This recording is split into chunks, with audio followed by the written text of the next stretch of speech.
कहां पे कोचीन? केरला। केरला वहीं जो मसाले कहां खरीद रहे हैं? केरला। तो सेंटर भी कहां स्टेब्लिश करेंगे? केरला। तो वहां पर बैठे हैं।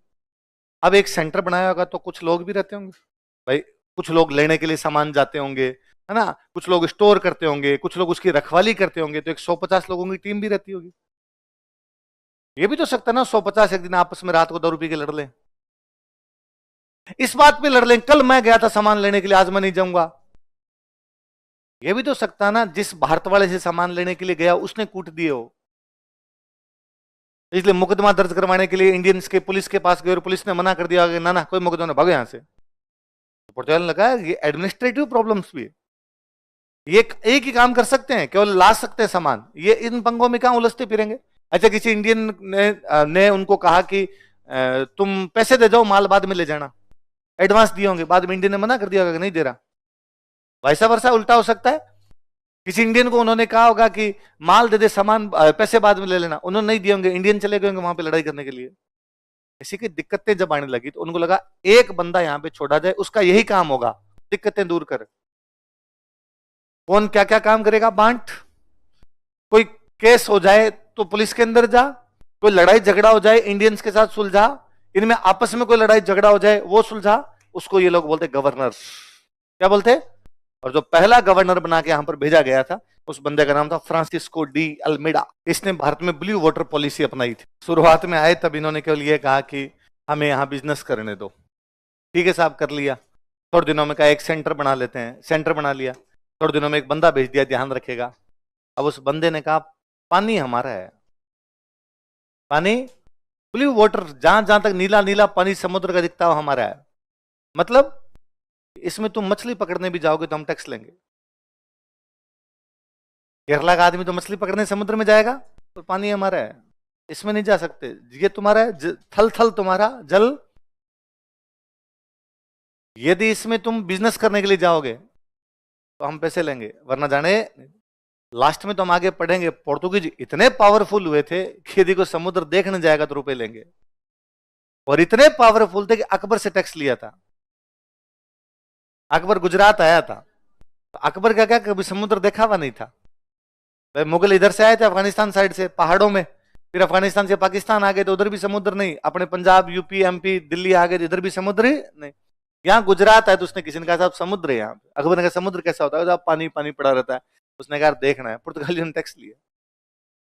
पुर्तगाल बादशाह जमीन का है पानी का थोड़ी है, पानी की बादशाह में, पानी के अंदर जो जाएगा वो हमें क्या देगा? टैक्स। ये उनकी जो पॉलिसी, इसको क्या बोलते थे, 4 साल रहा था लगभग 1909 तक, सॉरी 1509 तक यहीं पे था। अब बंदा चेंज किया, इस बार एक नया बंदा भेजा उन्होंने, अल्फांसो डी अल्बुकर्क।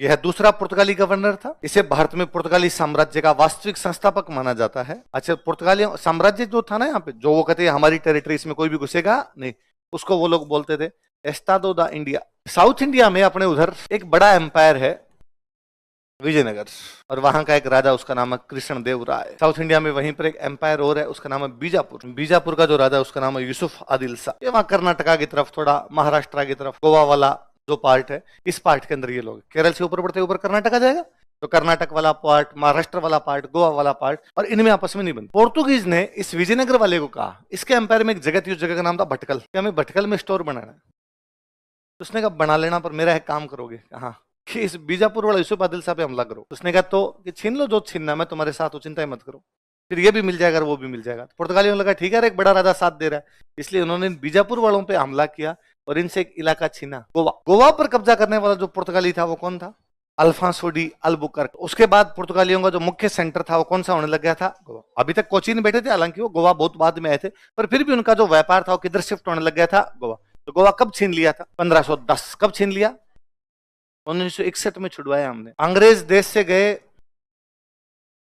पुर्तगाली गए, पुर्तगाली लेट गए। 47 में भारत आजाद हुआ, गोवा तब भारत में नहीं था। बाद में हमने, नेहरू जी अपने इधर प्रधानमंत्री बन गए थे, नेहरू जी ने गोवा वालों कहा कि गोवा वालों थोड़ा हल्ला मचाओ, गोवा को आजाद करो, गोवा को आजाद करो। गोवा वालों ने हल्ला मचाया, गोवा को आजाद करो।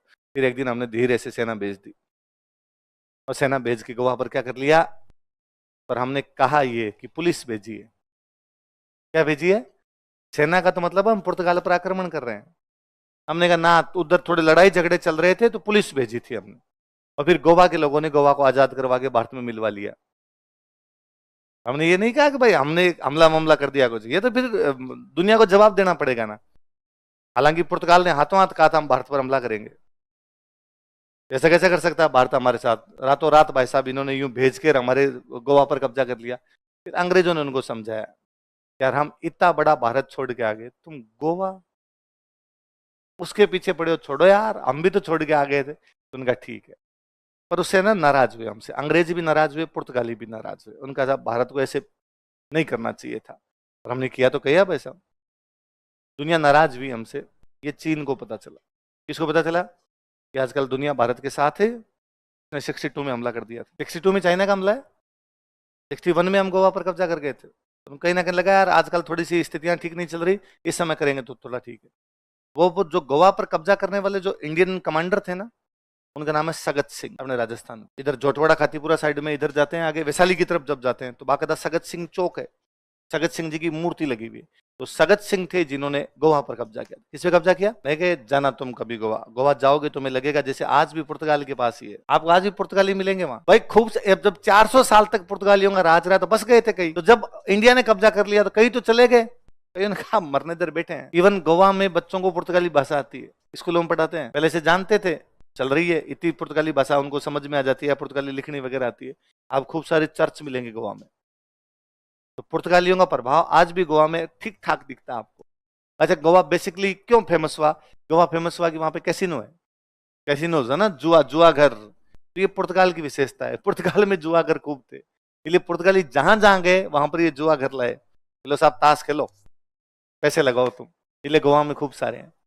अब कई साल तक तो ये चला, अभी फिर बीच में कोई 20-25 साल पहले हमने कहना शुरू किया भारत में जुआ नहीं हो सकता।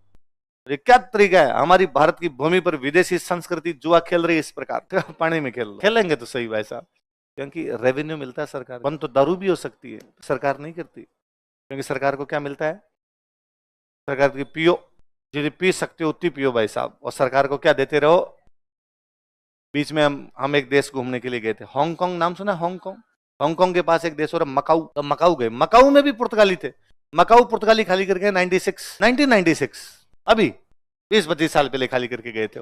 वहां पर भी खूब सारे ये हैं कैसीनोज, कारण वही पुर्तगालियों के पास था। हांगकांग मकाऊ एकदम पास पास में, हांगकांग में अंग्रेज थे, मकाऊ के अंदर पुर्तगाली थे। हांगकांग खाली करके अंग्रेज 1997 तक अंग्रेज यहीं पर बैठे थे, हांगकांग के अंदर ही बैठे थे। और उस हांगकांग को देख लगता है यार हांगकांग यूरोप जैसा है, यार वो यूरोपियंस रहे तो बिल्डिंग्स वैसी बना के, रोड वोड सब वैसे बना के, तो लगा गया यार आपने जल्दी क्यों चले गए, रहना चाहिए था कि उनको? तुम्हारा क्या मानना है, रहना चाहिए था कि नहीं रहना चाहिए था? तुम कह रहे हो सर अब अपने हिसाब से जो होता है कर लेना चाहिए सर, हम इतना लोड लेते। आप ना गोवा यदि उतरेंगे ना एयरपोर्ट पे, तो एयरपोर्ट का नाम आएगा वास्को डी गामा, जगह का नाम भी वास्को डी गामा। तो खूब सारी नाम भी अभी तक पुर्तगालियों के नाम पर पड़ी है कि आप एक सिटी घूमने के लिए जा रहे हैं, कहाँ जा रहे हैं? वास्को डी गामा जा रहा हूँ। वास्को डी गामा यही मरा था, भारत में मरा था बाद में, तो उसके नाम पर नामकरण भी किए गए थे। हमने कहा पड़े रहने दो, अब थोड़े दिन और रहने देते हैं, क्या दिक्कत।